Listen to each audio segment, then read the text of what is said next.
दर्शकवृन्द, यति बेला हामी विशेष कुराकानी गर्छौँ एक युवा, विशेष गरी चुनावको चहलपहल भइरहेको छ रुकुम पूर्वमा पनि।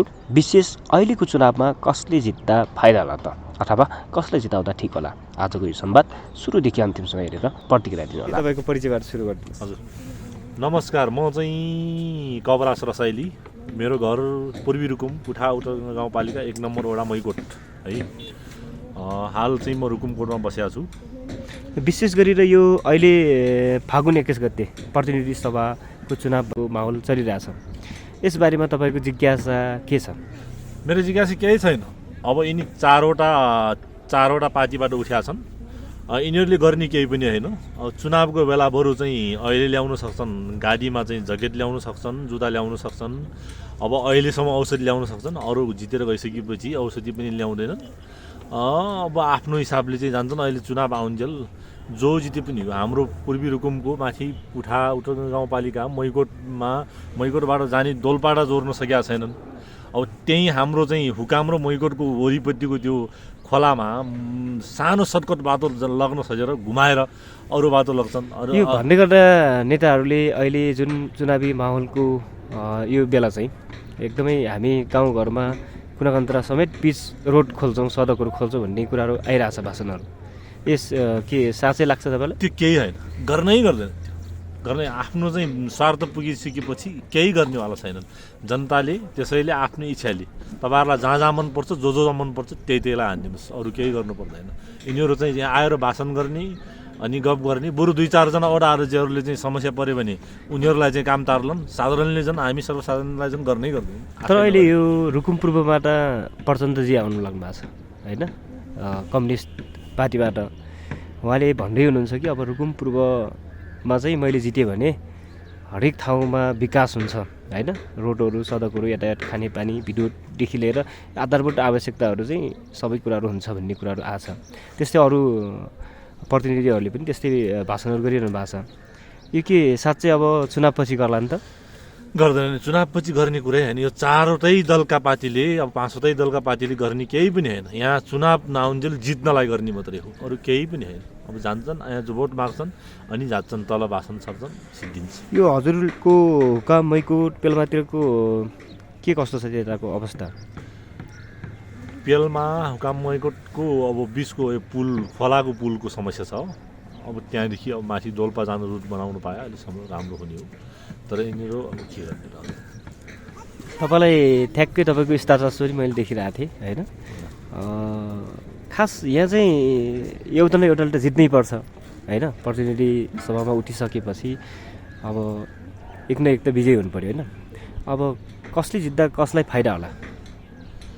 अब जिताएको विकास निर्माणको हिसाबले हेर्ने, अब बजेट हाल्छ कि भन्ने हिसाबले आश गर्ने हो भनेर प्रचण्ड जित्दा ठिक होला। तर ऊ जितेर बरु हामी नजिकमा अब सधैँ भेट्नलाई त यहीँ रुकुमको या काङ्ग्रेस या एमाले माओवादी जसुकैको होस्, रुकुमकै मान्छे जिते राम्रो होला। स्थानीय जित्यो भने उसलाई भेट्न सजिलो होला, हामी भन्न सजिलो होला। प्रचण्डलाई मैले भेटेको मान्दैन नि त, मैले भेट्न मान्दैन।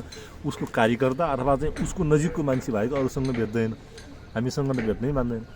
भेटे पनि कसलाई भेट्ला भनेपछि अहिले जोसँग जो उसँग डुलिरहेछन् त्यतिलाई भेट्न मान्ला, हामीलाई त भेट्नै मान्दैन। भेटे पनि अब यो होइन भन्ला होइन।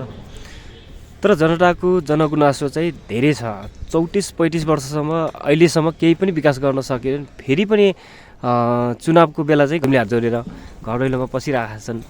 तर अरू बेला चाहिँ यी नेताहरू कहाँ जान्छन् भनेर जनगुनासोहरू प्रत्येकको प्राय ठाउँमा आउँछ। यो चाहिँ खास के हो? खास त्यही हो खास। तपाईँले जे भन्नुभयो त्यही हो। चुनावमा यहाँ आउँछन्, जो अप्ठ्यारो परेको चुनावको बेला अप्ठ्यारो छ उनीहरूलाई त्यति बेलाको चाहिँ कुरा भाषण सबै छाँटकाँट गर्छन्, गएपछि सिद्धि। 35 वर्ष कुरा 50 वर्ष भए पनि केही गर्नेवाला छैनन्, केही पनि हुँदैन। अन्तमा के भन्न चाहनुहुन्छ सम्पूर्ण दर्शकहरूलाई?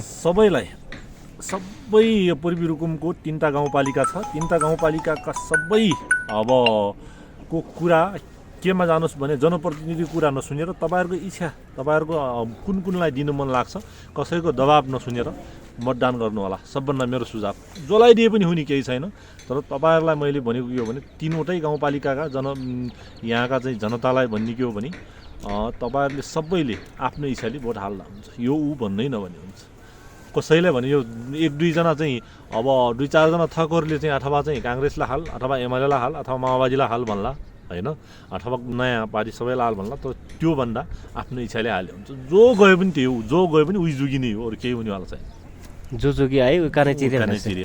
ल हस् धन्यवाद तपाईँको मिठो सन्देश दिनुभएको छ जाँदा जाँदै तपाईँको फेरि पनि नाम परिचय ठेगाना भनिदिनुहोस्। मेरो रुकुम पूर्व पुठा उत्तर गङ्गा गाउँपालिका 1 नम्बर वडा मैकोट कबरास रसाइली। हाल म चाहिँ घुमिन्टे व्यापार गर्छु धुल्न जहाँ पनि धुल्छु पुगेको हुन्छु। तपाईँको त्यो स्टाटसमा चाहिँ व्यापारीहरूलाई त भन्नुभएको थिएन होइन ठेकदारहरूलाई भनेको पनि छैन अलिकति त्यो प्रचारमा लाग्ने झोलेहरूलाई भनेको फाइदा हुने चाहिँ त्यही नै हो सदरमुकामलाई पनि भनेर भन्नुभएको थियो। केही हुन्न यो फाइदा कसलाई हुने विशेष प्रचण्ड जित्यो भने सदरमुकामको विषयमा चाहिँ एक हुने भइहाल्यो 2 को छ भने उसँग हिँड्ने 2-4 जनालाई ठिक हुने भयो 4 के हुने भयो भनेपछि अब प्रचण्डलाई फाइदा हुने भयो 3टा कुरा फाइदा हुने अनि 5मा के हुने ठेकदारीलाई उसले जित्यो भने अलिक ठेका बढिहाल्छ विशेष ठेकदारहरू उसँग जोडिन्छन् उसँग जोडिएपछि के हुन्छ भनेपछि अब उसले हालेको बजेटमा सिटिमिटिको मान्छेले बोल्न नि पाउँदैन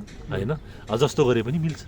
ठ्याक्कै यो भन्दै गर्दाखेरि तपाईँ त जसलाई पनि नहाल्दा पनि हुन्छ भन्ने कुरा आयो होइन अब ठ्याक्क अब एउटा न एउटा तपाईँको मनैदेखि कसलाई जिताउँदा राम्रो होला यो कुरा त जिताउने कुरा त म यो भन्नु सक्दैन होइन तर प्रतिस्पर्धा चाहिँ हुन्छन् जसले जे भने पनि यो सानो ऊ प्रचण्ड ठुलो अथवा चाहिँ सन्दीप सानो अथवा चाहिँ यो काङ्ग्रेसको चाहिँ सानो एमालेको सानो भन्ने छैन प्रतिस्पर्धा हुन्छन् कसैले कसैलाई नभन्छ 2-4 जनाले अब प्रचण्डलाई जिताउँला भिडौँला भन्छन् तर प्रचण्डको आस्थाको मान्छे म पनि हो हामी म आफै माओवादी बचाएको मान्छे हो तर म चाहिँ कस्तो अहिले मैले सन्दर्भमा के गर्छु भने तपाईँ उदाहरण मैले चाहिँ एउटा कुरा ठ्याक्कै हेर भने त्यहाँ साँच्ची नपाएको बेला साँच्ची बसिदिएको उनमा वडा निर्वाचन वडाको चाहिँ स्थानीय तहको वडा अध्यक्षहरू साँच्ची भएन है कोही साथीहरूको ब्ल्याक लिस्ट त निस्किएको थियो मैले साँच्ची बसिदिएको मान्छेले त गुण मान्दैन हजुर ऊ टाढाको मान्छेलाई जिताएर चाहिँ के होला केही हुनेवाला छैन बढेपछि हुँदैन बरु सकिन्छ भने सबैले आफ्नो इच्छाले तर यो प्रतिनिधि सभाको चुनाव पछि त एउटा नै एकजना